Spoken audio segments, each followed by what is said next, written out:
শিৱসাগৰ যোৰহাট চৰাইদেউক লৈ যদি কোনোবাই ব্যৱসায় কৰিবলৈ আহে তাৰ ওপৰত ব্যৱস্থা হ'ব, তেতিয়া পিটন দিয়া হ'ব। বীৰলাচি থানাৰ কোনো সৈনিক ভীৰু কাপুৰুষ নহয়। পুলিচৰ কাম জেলত ভৰোৱা, আমাৰ কাম জেলত সোমোৱা।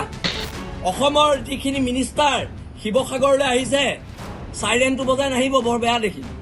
কিয় চাইৰেনটো বজাই আহিছে? ইয়াত ফেষ্টিভেল হোৱা নাই, ইয়াত বানপানী হৈছে।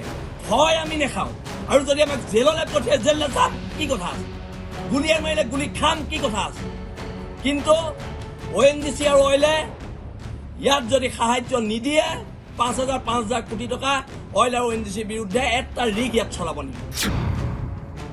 এক পেকেট মমৰ দাম 200 টকা কৰিছে, সেইবোৰ ব্যৱসায়ীক এৰেষ্ট কৰিব পৰা নাই।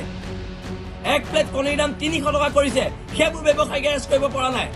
কিন্তু আমাৰ ল'ৰাবোৰক এৰেষ্ট কৰিবলৈ অসম চৰকাৰ পুলিচ বিভাগে মতো কেছ লিখিবলৈ অনবৰতে ৰখি থাকে। শিৱসাগৰক লৈ ধেমালি নচলিব।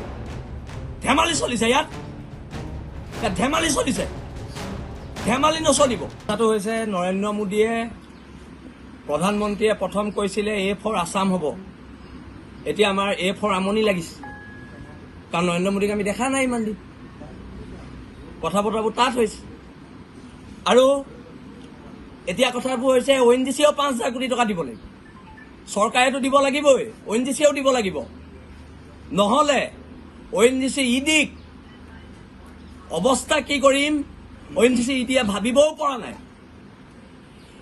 আজি অসম চৰকাৰে, অসম পুলিচে আমাৰ ল'ৰাক মতো কেছ লগাই এৰেষ্ট কৰিব পাৰে। আমাৰ মুখ্য সচিবক এৰেষ্ট কৰিব পাৰে মতো কেছ লগাই। এই কেপি চাৰিআলিত এটা মানুহে ৰিলিফৰ পানী বিকি আছে, তাৰ ওপৰত মতো কেছ লগাই তাকে এৰেষ্ট কৰিব পৰা নাই। এটা দোকানখন গৈ আমি তাত বেনাৰ লগাই দিম, ইয়াত দোকান খুলিব নোৱাৰে, কোনো কাৰণতে নোৱাৰে। শিৱসাগৰ দোকান খুলিব।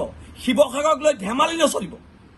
ধেমালি চলিছে ইয়াত ধেমালি চলিছে, ধেমালি নচলিব।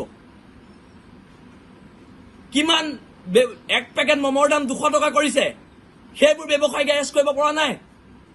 এক প্লেট কণীৰ দাম 300 টকা কৰিছে, সেইবোৰ ব্যৱসায়ীক এৰেষ্ট কৰিব পৰা নাই।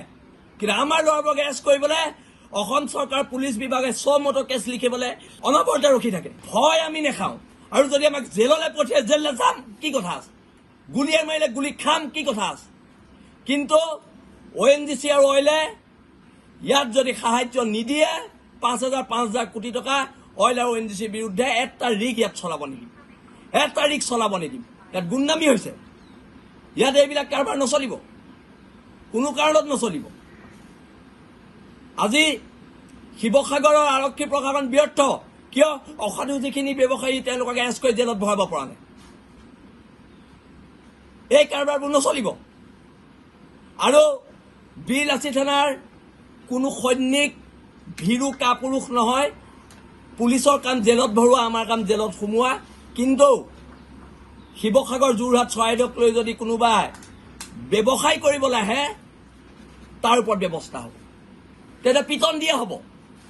আৰু তেতিয়া আমাক গুণ্ডা ডকাইত বুলি কৈ লাভ নাই। কিন্তু এইটো কথা একদম স্পষ্টকৈ এতিয়াই কৈ দিছোঁ, অসম চৰকাৰক কৈ দিছোঁ। তেতিয়া কিন্তু আমাক গুণ্ডা ডকাইত চান্দাজীৱী এইবিলাক শব্দ নক'ব, এইবিলাক কোৱাৰ অধিকাৰ নাই। আৰু অসমৰ যিখিনি মিনিষ্টাৰ শিৱসাগৰলৈ আহিছে, চাইৰেনটো বজাই নাহিব, বৰ বেয়া দেখিল। কিয় চাইৰেনটো বজাই আহিছে? ইয়াত ফেষ্টিভেল হোৱা নাই, ইয়াত বানপানী হৈছে। আৰু আপোনালোকৰ চাইৰেনৰ শব্দ শুনিবলৈ শিৱসাগৰ মানুহৰ মন নাই। আপোনালোকক দাবী জনাইছোঁ, চাইৰেনটো বজাই নাহিব। আপোনালোকৰ সেইটো অধিকাৰ হেৰুৱাই পেলাইছে, চাইৰেন বজাই ঘূৰি ফুৰাৰ অধিকাৰ। চাইৰেন বজাবলৈ আহিছে এইটো সময়ত। অলপতো কিবা এটা লজ্জা কৰক আপোনালোকে। 103জন চৰকাৰী পক্ষৰ বিধায়ক আছে, 2খনকৈ গাঁৱৰ দায়িত্ব লওকচোন। 2খনকৈ গাঁৱৰ দায়িত্ব লওক প্ৰত্যেকজন বিধায়কে। আপোনালোকেতো যেতিয়া বিধানসভাত ইলেকশ্যন খেলোতে তথ্য দাখিল কৰিছে, প্ৰায়কেইটা দেখোন কোটিপতি, প্ৰায়কেইটা কোটিপতি। কি কৰিব? পইচাবোৰ ওপৰত লৈ যাব নি? দি যাওক অসমৰ জনগণক, শিৱসাগৰৰ মানুহক, যোৰহাটৰ মানুহক দি যাওক পইচাখিনি। আপোনালোকৰ আয়ৰ উৎস কি? আপোনালোকে যে প্ৰশ্ন কৰে, আপোনালোকৰ ভক্তগণে যে প্ৰশ্ন কৰে আমাৰ আয়ৰ উৎস কি? আপোনালোকৰ কি আয়ৰ উৎস? আপোনালোকে ক'ৰ পৰা পইচা ঘটে সেইটো কওক। মই কম নেকি কোনকেইটা বিধায়কে এই কয়লা চিণ্ডিকেটৰ পইচা পায়? এখন কয়লা গাড়ী যাব নিদিম যদি ক্ষতিপূৰণ নিদিয়ে। ধেমালি পাইছে ইয়াত এইবোৰ ধেমালি নচলিব এখন কয়লা গাড়ী যাব নোৱাৰিব এইটো চিণ্ডিকেট কৰাটো মাৰ্ঘেৰিটাৰ চিণ্ডিকেট কৰাটো বি গণেশ সেইটোৱে পইচা দিব নোৱাৰে কোটি কোটি টকা আছে তাৰ ওচৰত সি শিৱসাগৰ ৰিলিফ দিব নোৱাৰে সাউথ ইণ্ডিয়াৰ মানুহে অসমত আহি চিণ্ডিকেট চলাইছে হা হ'ব পাৰে এইবিলাক চবৰে হিচাপ হ'ব হিচাপ কিন্তু চবৰে হ'ব হা আমাক সোধে আমি ক'ৰ পৰা চলো আমি সুধিছো আপোনালোক ক'ৰ পৰা চলে আপোনালোক ক'ৰ পৰা চলে আমি ক'ৰ পৰা চলো সুধিবলৈ আহে এইবিলাক কথা বতৰা নচলিব